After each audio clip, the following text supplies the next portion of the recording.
Hello guys, welcome back to my YouTube channel. Hope सभी अच्छे होंगे। तो आज पूरा दिन हमने नायग्रा घुमाया, आउटलेट, नायग्रा फॉल्स और सब कुछ। खाना पीना सब हो गया। अक्षित, जैसे कि मैंने बोला है कि अक्षित 2-3 दिन के लिए आया है और अभी टाइम बीच में हमने निकाल लिया है ताकि मैं ये वीडियो बना सकूं। और थोड़े क्वेश्चन है अक्षित से और एक वीडियो मैंने सोचा कि वीडियो बना ही लेते हैं कि अक्षित का पीआर प्रोसेस क्या है, क्या जर्नी थी उसकी। तो अक्षित, जरा बता सकते हो?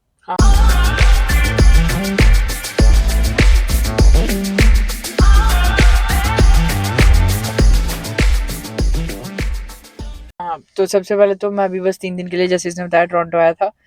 तो आज अभी पूरा दिन घूम फिर के बहुत ज़्यादा थकावट हो गई थी, बट स्टिल हमने सोचा कि इम्पोर्टेंट वीडियो है, लोगों को काफ़ी नॉलेज मिल जाएगी इससे कि क्या प्रोसेस चल रहा है, कैसे प्रोसेस चला। तो जिनको नहीं पता, मैं आया था 2018 में कनाडा में, दिसंबर में। हम दोनों ऑलमोस्ट सेम डेट पे ही आए थे, एक दो दिन आगे पीछे। और उसके बाद 2 इयर्स की मेरी स्टडीज़ थी सैनिका कॉलेज में। तो सैनिका कॉलेज में मेरा प्रोग्राम था computer networking and system technician. तो वो 2 साल की स्टडीज जो थी वो मेरी 16 मंथ्स में कंप्लीट होनी थी, बट मैंने एक ब्रेक ले लिया था after second sem, and then मैंने फिर नेक्स्ट 2 सेम्स कंप्लीट किए।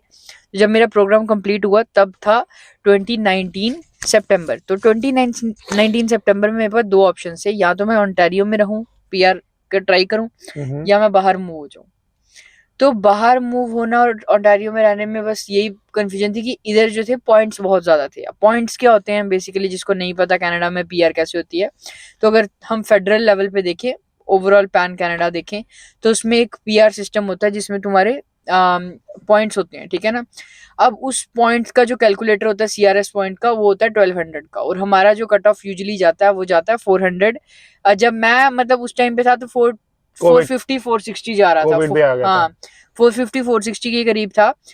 तो हमारा जो 12th के बाद बच्चा आता है ना, वो आइल्स में भी अगर 777 8 हो जाए। क्या हुआ ऐसे? बच्चा। सॉरी, कर ले। हाँ। नहीं नहीं, ऐसे नहीं, मैं क्या, हमारा बच्चा। नहीं नहीं, हमारा बच्चा नहीं, मैंने कहा हम लोग 12th के जब, बाद हाँ, अगर कोई बच्चा आता है तो उसके 777 8 आइल्स के बाद भी 425 पॉइंट्स बनते हैं max, after 1 year of experience, NOC B level job में। एलएमआई चाहिए या होगा फिर तो तो। एलएमआई होने के बावजूद भी, अब एलएमआई को ऐसे तो मिल नहीं जाता, और एलएमआई के बाद 475 पॉइंट्स हो जाते हैं। तो थोड़ा सा तब भी लगता है कि डिफिकल्ट है। तो मैंने कहा बाहर मूव हो जाते हैं। बाहर प्रोविंसेस में कैसे पीआर हेल्पफुल होती है, क्योंकि ऑब्वियसली लोग बोलेंगे कि कैलकुलेटर तो पैन इन कनाडा चलता है। हाँ। होता क्या है कि यहाँ पे पीएनपी प्रोग्राम्स होते हैं, प्रोविंशियल नॉमिनी प्रोग्राम। अब प्रोविंसेस, डिफरेंट डिफरेंट प्रोविंसेस अपने प्रोग्राम लॉन्च करती हैं, जो कि उसमें एक कैंडिडेट को नॉमिनेट करती हैं फेडरल लेवल पे, कि we think that this candidate is adding a lot of value to our economy as well as Canada's economy, या फिर ओवरऑल एक अच्छा सिटीजन है based on background check everything, जो भी चीजें चलती हैं। तो हम इसको एक वो देना चाहते हैं, लाइक नॉमिनेशन देना चाहते हैं इसके नाम नॉमिनेशन की। सर्टिफिकेट। तो उसके लिए कुछ प्रोविंसेस थी, जब मैं मूव हुआ था, नोवा स्कोशिया, मैनिटोबा और प्रिंस एडवर्ड जैसी प्रोविंसेस थी। मैं मैनिटोबा मूव हुआ, बट अभी के टाइम पे मैं एक बार क्लियर कर दूं, Manitoba is not the right place. अगर कोई बंदा मूव होने का सोच रहा है तो मैनिटोबा में इस टाइम पे कट ऑफ जो है वो बहुत ज्यादा चला गया, so I don't recommend. Like outside, अब अगर आप कनाडा में, लाइक टोरंटो में पढ़ रहे हो, आउटसाइड मैनिटोबा पढ़ रहे हो, तो आपके नेगेटिव मार्क्स आते हैं। रिस्क असेसमेंट होता है मैनिटोबा राइट का। -100 पॉइंट्स आते हैं आपके स्टडीज के। और अगर आप कनाडा में टोरंटो में या कहीं भी आउटसाइड मैनिटोबा काम करते हैं तो 100 पॉइंट जाते हैं। राइट, तो तो वो दो 200 पॉइंट्स का वही। कट ऑफ में कम हो जाते हैं। तो अभी कट ऑफ जब मैं आया था वहां से 1000 पॉइंट्स में से, मतलब जब मैं मैनिटोबा मूव हुआ था उस टाइम पे कट ऑफ था 450 500। अभी के लेवल पे वो चल रहा है 700 के करीब। और कोई भी बच्चा जो 12th के बाद आया होता है कि टोरंटो, और उसके बाद मैनिटोबा मूव होता है, वहां पे 1 साल काम करता है, उसका मैक्स कट ऑफ जो बनता है वो बनता है 615 या 20 पॉइंट्स। तो वो चीज मुश्किल हो गई आजकल 700 में, तो इसलिए वो चीज पॉसिबल नहीं है। बट मेरी स्टोरी पे दोबारा से अगर हम आए, तो मैं मूव हुआ, फिर सितंबर में मेरी पढ़ाई खत्म होनी थी, मैं अक्टूबर में मूव हो गया। तो मैंने कहा टाइम लगाने का फायदा नहीं है, वर्क परमिट अप्लाई किया और मूव हो गया। इवन मेरा वर्क परमिट भी तब आया था जब मेरे को फुल टाइम जॉब मिल गई हुई थी। ओके। तो अक्टूबर में मैं मूव हुआ, नवंबर 1 को मेरी जॉब मिल गई थी मुझे। एक्चुअली अक्टूबर के लास्ट वीक में मिल गई थी, रेफरेंस के थ्रू। और मैंने मतलब इंडीड वगैरह पे अप्लाई भी किया था, तो वो लकीली रेफरेंस का भी थोड़ा सा हेल्प हो गया उस चीज़ में। इसीलिए मतलब जितने नेटवर्क होता है कनाडा में वो बहुत ज़रूरी है उस चीज़ में। तो जितने लोगों से बात कर सकते हो करो, अपना नेटवर्क बढ़ाओ। और उसी के थ्रू मेरे को मतलब इंटरव्यू हुआ और मैं क्लियर कर गया। तो मेरी जो पहली पोजीशन थी वो थी कस्टमर सर्विस रिप्रेजेंटेटिव, ठीक है ना।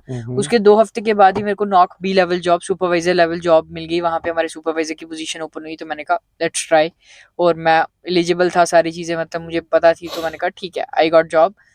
तो उसमें नवंबर से लेकर नवंबर तक एक्सपीरियंस चल रहा था मेरा। तो 2020 में मेरा नवंबर में एक्सपीरियंस हो गया ख़त्म। तो जैसे ही एक्सपीरियंस खत्म हुआ, मैंने अपनी पीएनपी लगा दी थी। तो पीएनपी की एलिजिबिलिटी क्या होती है, हम पहले ये बात करते हैं। मैनिटोबा की जो पीएनपी है उसमें कई ज्यादा डिफरेंट टाइप की स्ट्रीम्स होती हैं। जो मैंने लगाई थी उसमें एलिजिबिलिटी ये थी, तुम्हें जॉब से ऑफर लेटर चाहिए, मतलब ऑफर लेटर भी नहीं, जॉब लेटर। बेसिकली जब तुम साल काम कर लेते हो, एम्प्लॉयर तुम्हारा एक लेटर देता है जिसपे लिखा होता है this person is working at this wage at this position and he is working full time. तो ये सारी चीजें जो है वो लिखी होती हैं। वो चाहिए होता है। आपके पे स्टब्स चाहिए होते हैं लास्ट 1 साल के। आपके मतलब आपका जो ऑब्वियसली फुल टाइम आपकी पोजीशन होती है उसके पे स्टब्स डाल दिए, उसके बाद लेटर डाल दिया। एम्प्लॉयर को कॉल भी आती है कि एम्प्लॉय ये बंदा यहाँ पे काम करता है, कैसा नहीं, ये सारी चीजें चाहिए होती हैं। और बाकी जो आपके बेसिक डॉक्यूमेंट्स हैं वो आइल्स हो गया, आइल्स भी आपको दोबारा देना पड़ता है कनाडा आइल्स का क्या रिक्वायरमेंट है इसमें? आइल्स में ऐसे रिक्वायरमेंट 5 बैंड्स में भी आपके बन जाते हैं कट ऑफ, बट वही बात है कि आजकल के टाइम पे वो नहीं हो रहा। पहले 5 बैंड्स वाले को भी इजीली हो जाता था, बट आजकल मैंने जैसे बताया 777-8 के बाद भी पॉइंट्स उतने बन रहे हैं, मैक्स 615 620, बट जो कट ऑफ है वो 700 के करीब है, तो पॉसिबल नहीं है वो चीज। देन हुआ क्या, उसके बाद मैंने अपनी फाइल लगा दी। उस टाइम पे लकीली अच्छा चल रहा था सब कुछ। मेरे कट ऑफ, मैंने जैसे ही अपनी अप्लाई की पीएनपी, तो मेरे एक्सप्रेस ऑफ इंटरेस्ट आ गया। मतलब आप हमें बेसिकली आ जाता है कि आप अब सारे डॉक्यूमेंट्स अपने दे दो एंड देन आपकी पीएनपी अप्लाई हो जाएगी। और एक फनी चीज ये है, फनी तो क्या ही है, बट जब मैं मूव हुआ था उस टाइम पे पीएनपी जो थी वो 2 हफ्ते में आ रही थी। मतलब अगर तुमने आज पीएनपी अप्लाई की तो 2 हफ्ते में पीएनपी तुम्हारी घर पे आ जाएगी, मतलब मेल में। बट जब मैंने अप्लाई की उस टाइम पे अफगानिस्तान का भी इशू हो गया था काफी ज्यादा, और यूक्रेन और रशिया का भी इशू हो गया था। तो उसकी वजह से 6 मंथ्स लग गए। अब उनका हमारे पे इम्पैक्ट क्या हुआ, बेसिकली कनाडा जो था वो उनको रिफ्यूजीज लेने लग गया था, तो उनकी फाइल्स को प्रायोरिटी दी गई थी, क्योंकि ऑब्वियसली यूक्रेन वॉर चल रहा था और अफगानिस्तान में भी थोड़े से क्राइसिस चल रहे थे। तो मेरी जो पीएनपी है वो आई 2021 मई में। तो मतलब मेरे को ऑलमोस्ट 6-6.5 महीने लग गए, जो कि बहुत ज्यादा टाइम है, ठीक है। अब इसमें हम कुछ कर नहीं सकते थे बेसिकली। तो वही मैं जॉब वगैरह कर रहा था, एंड देन मई में जब मेरी पीएनपी आती है, तो पीएनपी के बाद आप पीआर भी अप्लाई करनी पड़ती है आपको। तुम्हारे पास 2 ऑप्शन होते हैं, या तुम एक्सप्रेस पीएनपी अप्लाई करो पहले। एक्सप्रेस पीएनपी में तुम्हारी नॉक बी लेवल जॉब चाहिए, एक होती है रेगुलर। तो एक्सप्रेस ऑब्वियसली थोड़ी फास्ट होती है और नॉर्मल जो होती है वो नॉर्मल होती है। तो मैंने जैसे मेरी पीएनपी आई, मैंने कहा कि अब करते हैं हम अप्लाई अपना पीआर। तो पीआर के लिए भी अब क्या क्या डॉक्यूमेंट्स हैं वो सारी चीजें अगर अंकित बनाएगा तो मैं उसको डिटेल में सारी बता दूंगा, मैं बनाऊंगा, ताकि वो चीजें आपको पता लग जाए। मैं उसको डिटेल में सब दे दूंगा। तो वो डॉक्यूमेंट्स वगैरह सब इकट्ठे करने में 15-20 दिन लग गए मुझे, और मैंने जो है पीआर की भी फाइल लगा दी। तो मई में मैंने पीआर की फाइल लगाई 2022 में, और मेरे को नवंबर में एओआर आ गया, एक्नॉलेजमेंट ऑफ रिसीट। तो वो क्या होता है बेसिकली, उसमें भी ऑलमोस्ट मेरे 5-6 महीने लग गए। वो होता है कि आपने फाइल लगाई थी, अब उन्होंने आपकी फाइल रिसीव कर लिया आईआरसीसी ने, अब उस पर काम करना शुरू करेगी, और उस पॉइंट के बाद आप अपनी फाइल जो है जीसीकी के साथ लिंक कर सकते हो। तो कुछ भी अगर होता है उस फाइल पे तो you will get to know about it. मेरे बायोमेट्रिक्स नहीं होते, जैसे मैं 2018 में मूव हुआ था, 2019 से बायोमेट्रिक्स मैंडेटरी हो गए थे। तो 2018 में फिर मेरे को बायोमेट्रिक्स ना होने की वजह से एक लेटर आया एओआर के बाद कि आप बायोमेट्रिक्स करवाओ। मैंने बायोमेट्रिक्स करवाए, एक ही दिन में वो अपडेट हो गए, ऑल गुड। पर उसके 2 दिन के बाद मेरे को लेटर आ गया पीसीसी अपनी। अब पुलिस क्लियरेंस सर्टिफिकेट जो है वो बहुत जरूरी है। बट हुआ क्या था, मैं मूव हुआ था 18 की एज में, तो मेरे को सारे बंदों ने बोला कि एज पर द वेबसाइट, उन्होंने बोला कि 18 के ऊपर जो अगर तुम मूव हुए देन आपको पीसीसी करवानी चाहिए। और मतलब मैंने कहा कि फिर रहने देते हैं, अगर नहीं करवानी राइट तो फिर जरूरत नहीं, अगर उनको चाहिए होगी और मंगवा लेंगे। और एनीवेज पीसीसी में 5 वीक्स लगते हैं, 4 to 5 वीक्स लगते हैं। और मैंने कहा ठीक है। बट जैसे उन्होंने पीसीसी मांगी मेरे से, नवंबर की बात बता रहा हूँ मैं, 2022 नवंबर में मेरे से पीसीसी मांगी उन्होंने, और मैंने ऑलमोस्ट 5 दिन बाद अप्लाई कर दी। मैं जम्मू एंड कश्मीर से बिलोंग करता हूँ, और वहाँ पे पीसीसी ये सारी चीज़ों में ना 2-3 वेरिफिकेशन होती हैं। अगर तुम पंजाब में हो या कहीं और हो, तुम्हें पुलिस के पास जाएगी वो पीसीसी, और वो इजीली अप्रूव होके वापस आ जाती है एम्बेसी के पास। हमारे में सीबीआई भी इंट्रोड्यूस करती है अपने आप को, क्योंकि जम्मू एंड कश्मीर थोड़ी सी हाई टेंस टेरिटरी है, तो वहाँ पे थोड़ा सा ऐसा इश्यूज रहते हैं। देन वो उसमें मेरे लग गए 2 महीने का, उन्होंने टाइम दिया था 60 डेज का, मेरे को लग गए 80 डेज। उन मतलब मेरे को क्या लग गए, जम्मू एंड कश्मीर से आने में लग गए 80 डेज पूरा। मेरे को एक्सटेंशन अप्लाई करना पड़ा पीसीसी के लिए कि मैं 60 डेज में आपको नहीं दे सकता क्योंकि मैंने अप्लाई कर दिया बट अभी तक आई नहीं है, ठीक है। तो वो फिर मैंने जब एक्सटेंशन अप्लाई किया तो वहां पे फिर उनका रिप्लाई आ गया कि वी हैव रिसीव्ड योर मतलब इन्फॉर्मेशन, तो उन्होंने वो चीज एक्सटेंड कर दी थी। और फर्स्ट वीक फेब में मेरी पीसीसी आ गई थी 2023 में, मतलब अभी इस साल में ही। तो मैंने जैसे ही वो आई उनको वेब फॉर्म रेज करके मैंने पीसीसी अपनी सेंड कर दी थी और मैंने फिजिकल लेटर भी लिख के उनको मेल कर दिया था ताकि मेरी तरफ से डॉक्यूमेंट्स उन तक पहुंच जाएं। अब सारा कुछ उसके बाद होने के बाद मेरे को एक लेटर आता है जो होता है प्री अराइवल सर्विसेज लेटर। तो ये बेसिकली बोलते हैं ऐसा कि इसका मतलब ये है कि तुम्हारे सारे डॉक्यूमेंट्स ओके हैं, इसके बाद बस अब पीआर का ही वेट है। तो अब उस शुरू से लेकर अब तक बस यही चल रहा है और अब मैं बस वेट कर रहा हूँ लास्ट डिसीजन का, क्योंकि जो अब बस आने वाला है कि अप्रूव हुआ कब वो मतलब जब बताएंगे तभी होगा, फिर उसके बाद सीओपीआर, फिर उसके बाद पीआर का कार्ड का सिस्टम। तो मतलब अभी तक यही प्रोसेस था। अब एट दिस पॉइंट ये कंफर्म है कि सारा कुछ डन है, बट कितनी देर और लगेगी वो चीज की है, क्योंकि अब स्ट्राइक चलेगी, स्ट्राइक पे चले गए आईआरसीसी वाले, तो कुछ कह नहीं सकते कि अब 1 महीना लगेगा, 1.5 महीना लगेगा, 2 महीने लगेंगे। तो वो थोड़ा सा ना कंफ्यूजन थोड़ा सा रहता बंदे को कि कब आएगा, बट ऐसे कोई जल्दी भी नहीं है मेरे को। अब अपने हिसाब से आता रहे, कोई चीज मेरे को रिस्ट्रिक्ट नहीं कर रही उसमें। बट ये पूरी प्रोसेस थी शुरू से लेकर 2018 से लेकर अभी तक, मतलब जो भी हुआ, जैसे भी मैंने मैनिटोबा में मूव करके पीएनपी की and then PR file apply की। ओके, ये था सिस्टम। और कोई क्वेश्चन? और नहीं, ये एक है फाइनली, जैसे कि बोला है कि अभी स्टूडेंट्स मूव नहीं होना चाहिए, ये 12th के लिए है या लाइक सभी के लिए है? नहीं, मेरे लिए मैं ऐसा बोलूंगा कि कोई भी बंदा मैनिटोबा में अभी मूव मत होए। कहीं अगर मैनिटोबा में डायरेक्ट स्टडी करने आनी है तुम डायरेक्ट स्टडी करने आ सकते हो, क्योंकि डायरेक्ट स्टडी वालों को 6 मंथ्स का एक्सपीरियंस लेके पढ़ाई के बाद तुम पीएनपी अप्लाई कर सकते हो, उनकी स्ट्रीम अलग है। बट जो बंदा मूव हो रहा है ना, उसके जो 200 पॉइंट्स कटते हैं वो उनको काफी ज्यादा पीछे रख देते हैं। तो Manitoba is not the right place इस टाइम पे। बाकी नोवा स्कोशिया और भी प्रोविंसेस हैं और ये चीजें बहुत डायनामिकली चेंज होती हैं।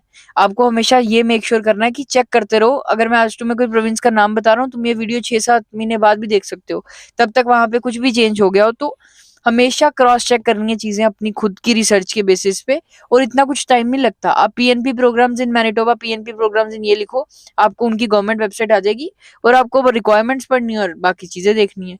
और नेक्स्ट चीज मैं सबसे बेस्ट ये बताऊंगा, अगर तुम्हें तब भी श्योर नहीं हो रहा, उस प्रोविंस के किसी इमिग्रेशन वाले बंदे को फोन करके रिक्वायरमेंट्स पूछ लो खाली। उसके पैसे वगैरह कुछ नहीं चार्ज करेगा, आपको एक बस कंफर्मेशन हो जाएगी कि ये चीज जो है ऐसे हो गई। ओके, तो अक्षित, अब पीआर जब आ जाएगा, पीआर कार्ड और सब कुछ, तो उसके बाद मैनिटोबा के बाहर मूव हो सकता है या वहां पे रुकना पड़ेगा? देखो यार, टेक्निकली तो पीएनपी का मतलब ये होता है कि प्रोविंस नॉमिनेट कर रहा है तुम्हें, तो प्रोविंस एक्सपेक्ट करता है कि तुम उसकी ग्रोथ में हेल्प करो। बट ऐसा है कि अगर तुम्हें कोई बेटर अपॉर्चुनिटी मिलती है, तुम 2-3 महीने के बाद अगर तुम्हें ओंटारियो वगैरह में कहीं अपॉर्चुनिटी मिलती है तो तुम मूव हो सकते हो, ऐसी कोई रिस्ट्रिक्शन नहीं है। बट ऐसा नहीं है कि तुम्हें आज पीआर आया और तुम कल मूव हो जाओ। तो वो that shows the intent that you were only looking for PR, और बाद में मे बी क्वेश्चन कर सकती है आईआरसीसी। सिटीजनशिप के टाइम पे हाँ, पीआर रिवोक भी हो सकती है ऐसी सिचुएशंस में। बट तुम्हें एक जेन्युइन इंटेंट बताना है कि हाँ मेरा यही मतलब था, बट अभी मुझे एक बेटर अपॉर्चुनिटी मिल रही है जिसको मैं लेना चाहता हूँ। तो वो चीज थोड़ी सी है जो आपको इस चीज में मतलब देखनी चाहिए। हाँ, क्योंकि किसी भी प्रोविंस में अगर तुम पीएनपी लेते हो ना, तो वो मतलब उनका यही है कि provinces looking for you to work in that province only, ताकि उनकी ग्रोथ हो, उनकी इकोनॉमी में बूस्ट हो, उनको एक मतलब अच्छा पढ़ा लिखा बंदा मिले। तो वो चीज हो जाती है। सो मच अक्षित, चैनल पे आने के लिए, समझाने के लिए कि जर्नी कैसी रही। होप करता हूँ कि जल्द से जल्द आपका पीआर आ जाए। Thank you. और उसके बाद चलो मिलते हैं अपन बाहर ही। इतनी इज्जत से अगर ये मेरे को जिंदगी में बुलाने लग जाए ना भाई क्या तो करे यार बात तेरे ये लग सामने गया। अब। चलो ठीक है, thank you so much everyone. Like कर दो, चैनल को सब्सक्राइब कर दो ऐसी अगर आपको वीडियोस अच्छी लग रही है। बाकी आप नाइग्रा की सीरीज पूरी चेक करो जो भी चल रही है। नाइग्रा फॉल्स भी देखा होगा आपने, नाइग्रा ऑन द लेक और आउटलेट भी देखा होगा।